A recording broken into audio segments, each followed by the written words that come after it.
Ngayon umaga, nabalitaan ko na may naaksidente raw na nangyari sa kabilang shop.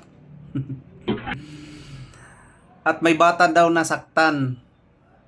Ayon sa staff ko, nahulog raw ito sa upuan. Kaya agad akong ni-review ang CCTV para malaman kung ano talaga ang nangyari.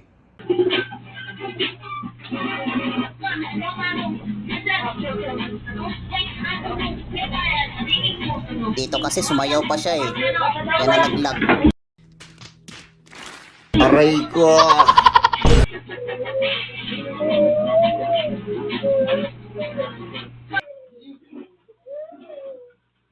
At saka di tiningnan ng staff ko kung okay ba siya o hindi. Pero nagtamo daw ng bukol. At saka dito naman tiningnan rin ng player yung kanina kung saan yung bukol.